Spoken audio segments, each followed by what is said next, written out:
महाराज, मेरा नाम निकुंज है। मैं पढ़ना चाहता हूँ, मैं कुछ बनना चाहता हूँ, अपने पैरों पर खड़ा होना चाहता हूँ। मैं आपके पास बहुत उम्मीद लेकर आया हूँ महाराज। मुझे आपसे छात्रवृत्ति की आशा है। मंत्री जी। जी महाराज। इस वर्ष हम कितने विद्यार्थियों को छात्रवृत्ति दे सकते हैं? महाराज, केवल एक विद्यार्थी को। और वो एक छात्र बनने का सौभाग्य मुझे दे दीजिए महाराज। अवश्य, क्योंकि इस वर्ष किसी भी विद्यार्थी ने इस छात्रवृत्ति के लिए आवेदन नहीं किया है, तो ये छात्रवृत्ति तुम्हें अवश्य मिलेगी। धन्यवाद महाराज। और आप सबकी जानकारी के लिए, इस वर्ष छात्रवृत्ति इस बालक के पश्चात किसी और को नहीं मिलेगी। क्षमा करें महाराज।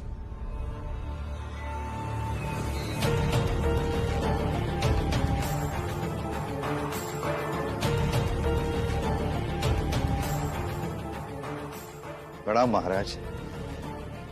क्षमा करें महाराज, आपके निर्णय लेने में अवरोध उत्पन्न कर रहा हूं, किंतु महाराज आपसे अनुरोध है कि आप शीघ्रता से निर्णय न लें।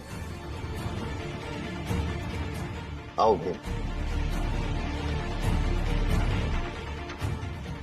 प्रणाम महाराज, मैं भीमराव अंबेडकर। गुरुजी, आपने अपने आने का कारण नहीं बताया। महाराज, ये मेरा शिष्य भीमराव अंबेडकर अत्यंत निपुण और मेधावी छात्र है। ये छोटी जाति का पहला विद्यार्थी है जिसने 10वीं की परीक्षा उत्तीर्ण की है।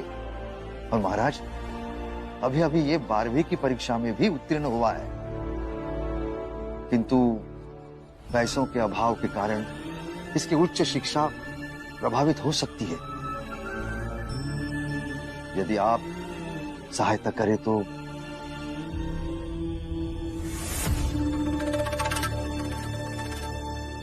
लेकिन अभी अभी महाराज ने घोषणा की है कि इस वर्ष एक ही विद्यार्थी को छात्रवृत्ति प्राप्त होगी, और वो विद्यार्थी है निकुंज।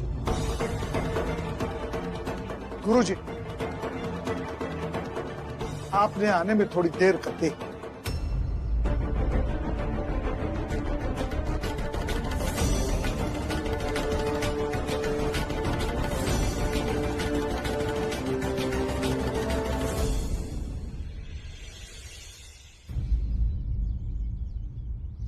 कुछ ही क्षणों पहले हम इस वर्ष की छात्रवृत्ति घोषित कर चुके हैं। आप यदि थोड़ा पहले आए होते तो हम आपकी बात अवश्य मानते।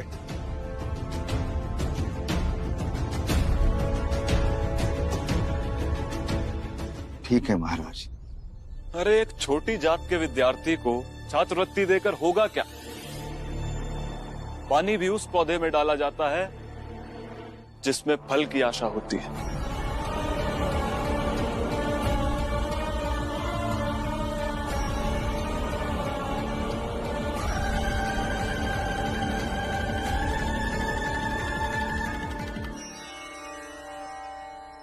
क्षमा करें महाराज, आपकी ये बात सुनकर मुझे ऐसा लग रहा था कि हमें लौट के वापस जाना चाहिए, क्योंकि शिक्षा के लिए उत्पन्न होने वाली प्यास को मैं समझता हूँ। मुझे लगा था ये भी उसी प्यास के कारण यहाँ आए हैं,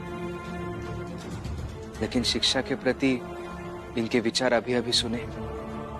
जो भी फल, पौधा, उनकी व्याख्या इन्होंने बताई, ये सब सुनने के बाद ऐसा लग रहा है कि मैं यहाँ से बिल्कुल भी लौट के वापस नहीं जाऊंगा, क्योंकि मेरे हिसाब से महाराज, छात्रवृत्ति जात देखकर नहीं बल्कि योग्यता देखकर दी जानी चाहिए।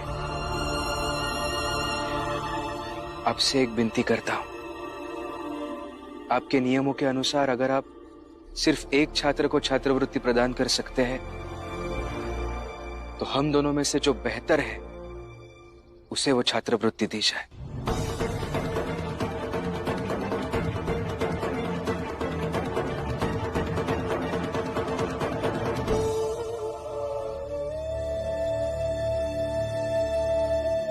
बस मैं इतना ही चाहती हूँ कि उन्हें छात्रवृत्ति मिल जाए।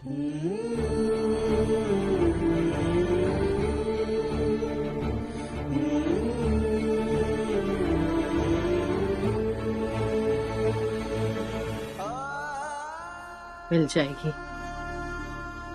छात्रवृत्ति उससे मिलती है ना जो सबसे योग्य हो।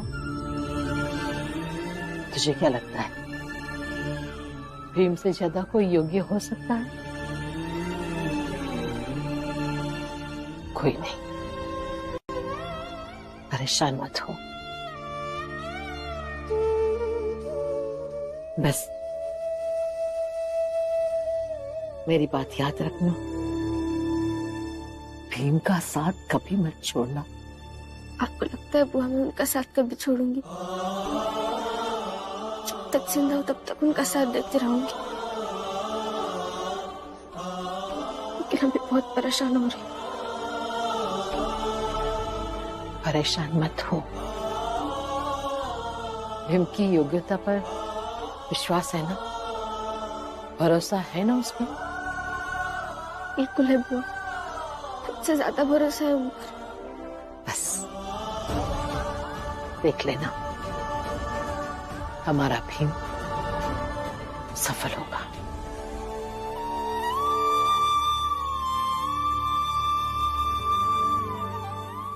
महाराज की जय हो।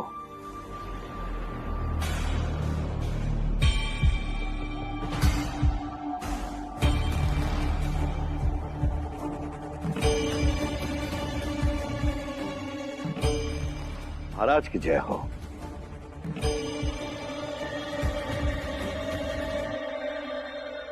ये भेंट महाराज के चरणों में समर्पित करो।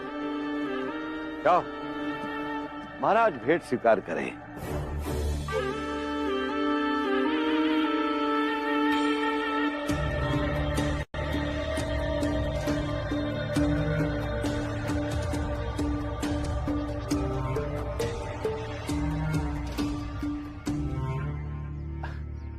महाराज,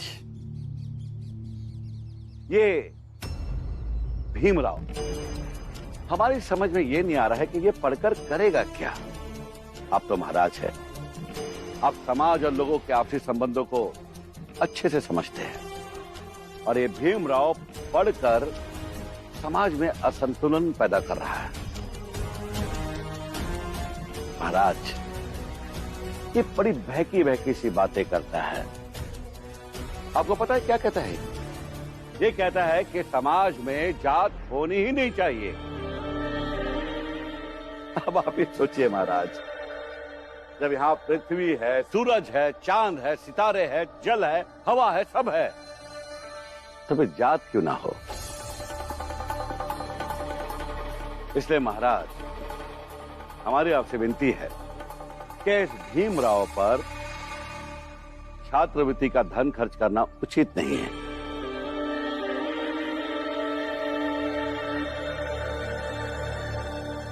भीमराव, मुझे नहीं लगता ये छात्रवृत्ति तुम्हें दी जानी चाहिए। तुम जा सकते हो।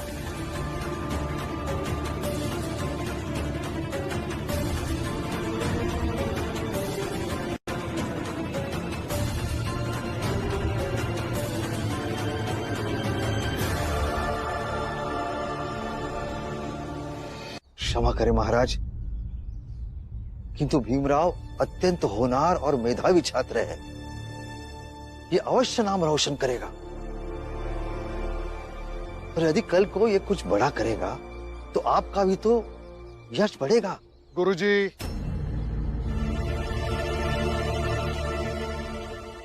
हम आपसे कह चुके हैं, इस वर्ष की छात्रवृत्ति की घोषणा हम कर चुके हैं। आप दोनों से मेरी आज्ञा है, आप दोनों जा सकते हैं।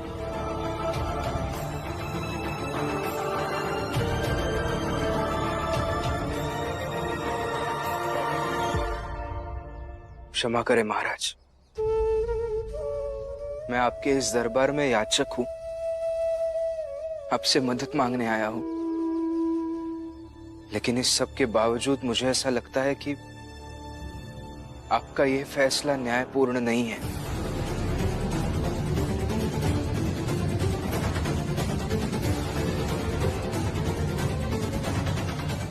राजा के साथ बहस करना क्या उचित है?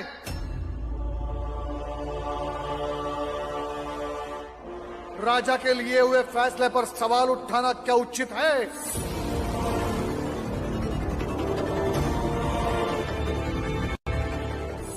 फिर से क्षमा चाहता हूं महाराज, लेकिन अपनी बात को सही तरीके से रखना उचित ही है ना। भीमराव, महाराज से बहस करोगे ना तो महाराज बर्दाश्त नहीं करेंगे, समझा? चलिए गुरुजी, महाराज की आज्ञा का पालन होना भी जरूरी है।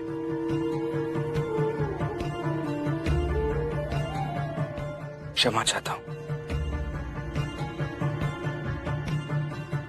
रुकिए भीमराव,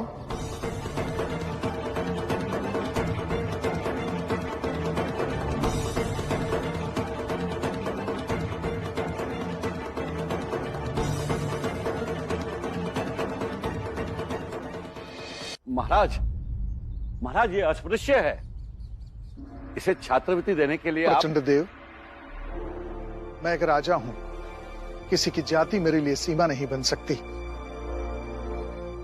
मैं अस्पृश्यता को नहीं मानता। मैं तो दरअसल भीमराव की परीक्षा ले रहा था।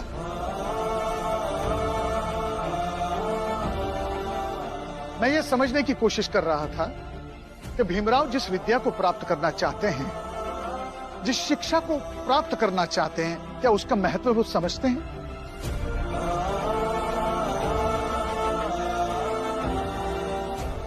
आप सबको बताते हुए मुझे आनंद हो रहा है कि मैंने जो परीक्षा ली थी भीमराव की, उसमें वो उत्तीर्ण हो चुके हैं।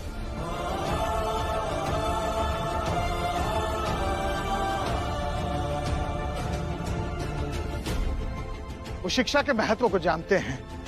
वो ये भी जानते हैं कि स्वयं उनका अपना राजा यदि उनके सामने खड़ा होकर कोई बात कहे, कोई फैसला ले, तो उस फैसले पर तर्क किया जा सकता है, अपनी बात रखी जाती है।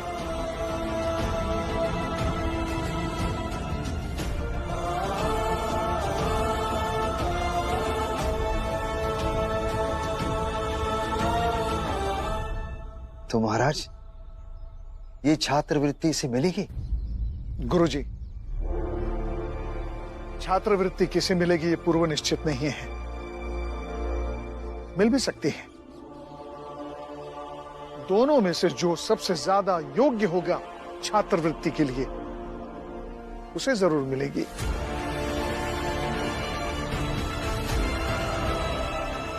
छात्रवृत्ति प्राप्त करने के लिए परीक्षा देनी होगी और उस परीक्षा में भी उत्तीर्ण होना होगा। परीक्षा में जो सबसे अच्छा परिणाम लाएगा, छात्रवृत्ति उसकी।